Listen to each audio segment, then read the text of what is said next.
Selamat pagi teman-teman, senang sekali bisa berjumpa dengan Anda kembali ya dalam kursus online ya mengenai manajemen SDM atau kita sebut HR Management Online Masterclass. Jadi dalam video kali ini, dalam topik kali ini kita akan belajar mengenai assessment center, Mas. Ya, bagaimana mengukur kompetensi dengan metode assessment center. Ya. Jadi sebenarnya metode assessment center ini sudah berkembang lama, Mas ya. Sejak tahun 80-an. Pertama kali dikembangkan di Amerika Serikat untuk melacak kompetensi para karyawan di perusahaan AT&T, perusahaan telekomunikasi terbesar di Amerika. Jadi kemudian ini berkembang menjadi salah satu alat ukur yang valid untuk melacak kompetensi, ya, terutama kompetensi soft kompetensi. Jadi seperti manajerial kompetensi, problem solving, leadership. Jadi memang assessment center itu lebih banyak digunakan untuk menguji kompetensi soft atau manajerial kompetensi, bukan hard kompetensi ya, atau kompetensi teknis. Nah, dalam video kali ini nanti kita akan belajar berbagai metode atau instrumen yang biasanya digunakan untuk melacak kompetensi seseorang melalui metode assessment center.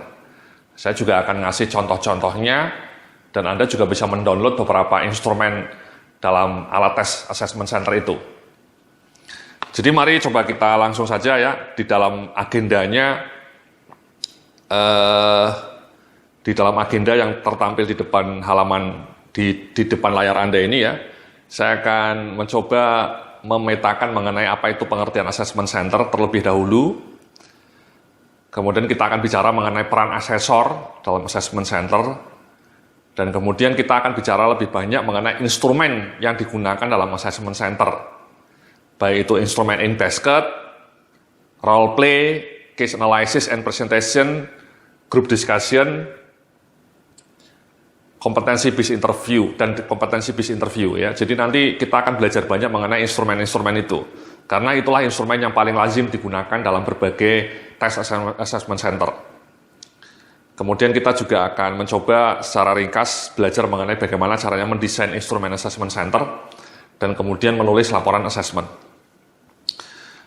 Baiklah, langsung mari kita lanjutkan dalam slide berikutnya ya. Jadi di dalam slide berikutnya saya cerita mengenai what is assessment center ya. Seperti yang tertampil di depan Anda ini ya, assessment center itu adalah proses sistematis untuk mengakses kompetensi individu.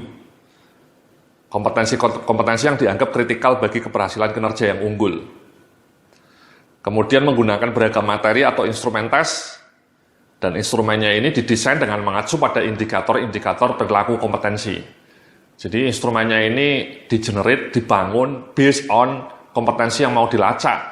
Lebih khusus lagi indikator-indikator dalam kompetensi itu.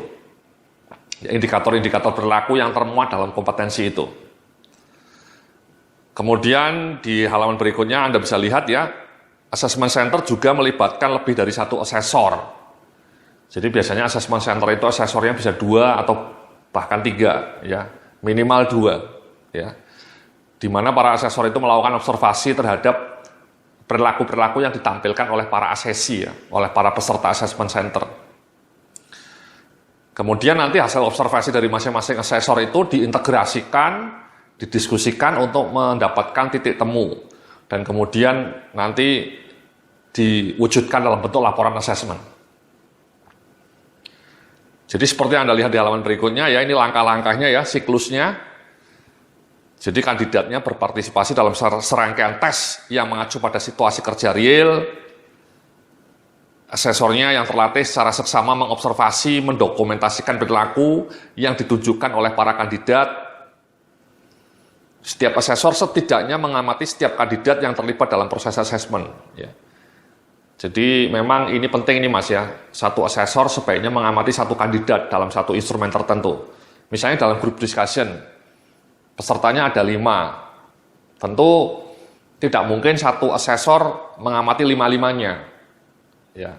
Kalau Anda punya 3 asesor, ya sebaiknya dibagi 5 orang itu mau diamati siapa saja. Misalnya asesor A mengamati peserta 1 dan 2, asesor B mengamati peserta 3 dan 4, asesor yang ketiga mengamati peserta yang nomor 5. Jadi lebih konsentrasi, jangan satu asesor diminta mengamati 5 orang sekaligus dalam group discussion itu. Dia bisa overwhelm nanti asesornya, bisa overwhelm. Kemudian secara individual, asesornya melakukan penilaian, melakukan evaluasi berdasarkan observasinya. Baru kemudian setelah itu para asesornya yang 2 orang asesor tadi atau bahkan 3 orang melakukan diskusi, melakukan integrasi, penilaiannya masing-masing dikumpulkan dan kemudian dijadikan satu penilaian. Penilaiannya ini diskusinya tidak rata-rata Mas ya, misalnya asesor 1 ngasih nilai 4, yang kedua ngasih 4, yang asesor ketiga ngasih 3. Kemudian di rata-rata, tidak serigid seperti itu ya. Jadi diskusinya lebih mencoba melihat bukti-buktinya sebenarnya, bukan hasil akhirnya ya. Bukti-bukti perilaku yang ditampilkan oleh para peserta asesmen itu coba dielaborasi kembali, coba dilihat kembali oleh para asesornya.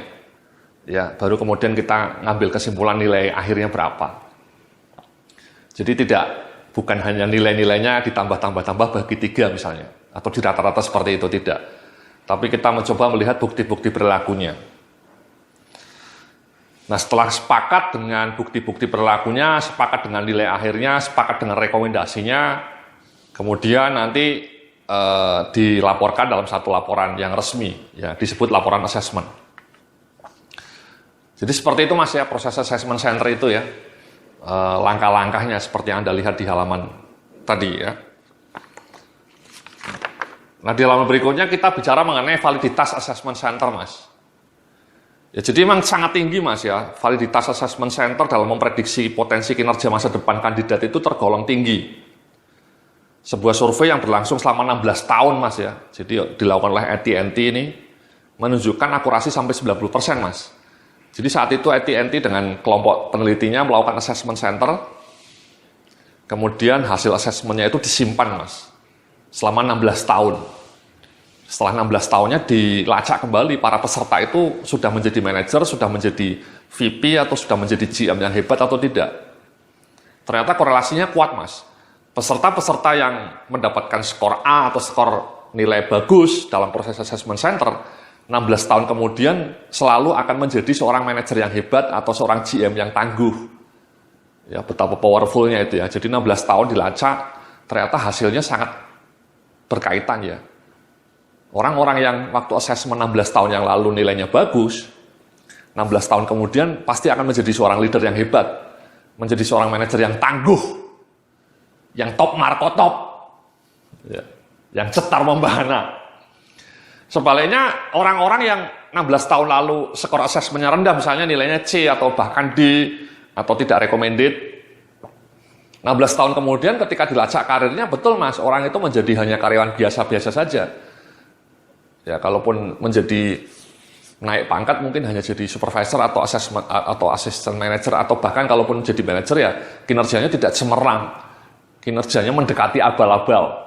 Ya, jadi emang orang-orang yang nilai assessment-nya centernya rendah, 16 tahun kemudian terbukti kinerjanya juga jelek. Sebaliknya yang nilai assessment centernya tinggi, 16 tahun kemudian kinerjanya menjadi bagus. Ya. Jadi seperti itu Mas ya. Kemudian studi yang dilakukan oleh Society of Human Resource Management ya, menunjukkan level korelasi antara 80 sampai 94% ya, antara hasil rating assessment center dengan rating untuk potensial performance. Jadi memang mirip, orang-orang yang penilaian kinerjanya oleh atasannya dinilai jelek ketika di assessment center ya juga kurang bagus.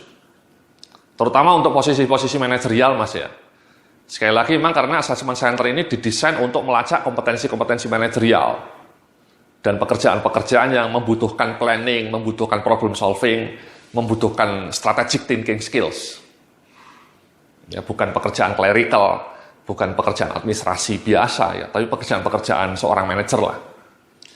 Makanya assessment center ini lebih cocok digunakan untuk menyaring calon-calon manajer. Ya. Jadi kalau Anda misalnya menonton video ini juga mungkin punya 2 peran Mas ya. Sebagai seorang HRD mungkin Anda bisa menggunakan video ini untuk belajar bagaimana menggunakan assessment center. Dan kemudian Anda menggunakan untuk melacak, mengukur kompetensi anak karyawan Anda, atau men-screening calon manajer di perusahaan Anda. Sebaliknya kalau Anda menonton video ini dalam posisi sebagai seorang calon manajer, ya mungkin Anda bisa belajar. Mungkin Anda calon manajer yang mungkin bulan depan akan di-assess ya di kantor Anda ya. Mungkin 2 minggu lagi akan mendapatkan assessment center ya, mau di-assess lah. Nah, Anda bisa belajar dari video ini bagaimana caranya menghadapi tes assessment center. Karena nanti dalam video ini saya juga akan tunjukkan instrumen-instrumennya. Dan saya kasih jawaban, saya kasih clue lah bagaimana cara menjawab yang benar. Sehingga kalau Anda mau maju menjadi seorang peserta assessment center, mau dipromosikan misalnya, Anda bisa menggunakan video ini untuk belajar bagaimana menghadapi assessment center sehingga Anda hasil assessment Anda bisa menjadi lebih optimal. Ya. Karena meskipun Anda sudah mempelajari, Anda tetap juga tergantung diri Anda sendiri ya. Kemampuan kualitas diri Anda sendiri. Jadi di slide berikutnya ini ya, saya bercerita mengenai kegunaan assessment center. Ya. Jadi sebagai metode untuk melakukan seleksi pada posisi-posisi strategis, ya, atau sebagai salah satu tahapan yang harus dilalui dalam proses promosi. Ya, ini sering Mas ya, saya sering dapat pertanyaan dari pembaca blog saya. Bukan dari manajer SDM ya, tapi dari peserta yang mau dipromosikan. Di banyak perusahaan memang salah satu syarat untuk promosi itu di-assess Mas. Ya. Selain penilaian kinerjanya, performance appraisal-nya bagus mungkin, penilaian atasannya, tapi salah satu syarat yang lain adalah assessment center. Apalagi kalau Anda mau dipromosikan menjadi GM misalnya. Makanya banyak bertanya bagaimana cara menghadapi assessment center gitu ya. Nah ini Mas, video ini mungkin bisa mengajari Anda bagaimana caranya menghadapi sebuah situasi dalam assessment center. Oke. Jadi seperti itu Mas ya, kegunaan assessment center. Dan yang berikutnya ini ya, di halaman berikutnya Anda bisa melihat assessment center dan kompetensi. Jadi itu saya menggambarkan skemanya Mas. Jadi skemanya seperti yang Anda lihat, yang pertama profil kompetensi dan indikator perilaku. Ini kuncinya Mas ya. Jadi kompetensi apa yang mau dinilai, misalnya yang lazim digunakan, kompetensi yang dinilai itu problem solving-nya, atau communication skills-nya, atau leadership-nya, atau mungkin teamwork skills. Itu yang paling lazim Mas. Itu kompetensi-kompetensi yang paling lazim diukur ketika Anda melakukan proses assessment center. Ya. Leadership, problem solving, planning, organizing, communication skills, atau presentation skills. Nah, kompetensi-kompetensi itu disertai dengan indikator-indikator perilakunya yang akan jadi basis untuk menyusun instrumen. Jadi nanti instrumen kompetensi, instrumen assessment center-nya harus menunjukkan atau mampu mendemonstrasikan perilaku yang mau diukur. Ya. Jadi contohnya dalam instrumen group discussion, itu Anda memang diminta untuk diskusi kelompok. Kenapa? Karena dari diskusi kelompok itulah Anda kemudian bisa dinilai kompetensi, misalnya communication skills-nya. Anda jago nggak melakukan persuasi, melakukan dialog, atau kemampuan mendengarkan. Yang kedua mungkin ketika menghadapi perbedaan pendapat, bagaimana Anda ya responnya.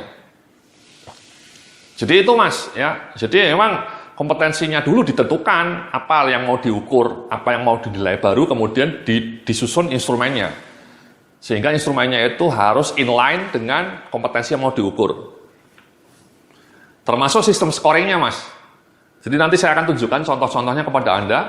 Scoringnya itu juga harus merefleksikan indikator-indikator yang mau dinilai. Ya, misalnya sekali lagi tadi contohnya adalah communication skills. Anda dinilai melalui group discussion.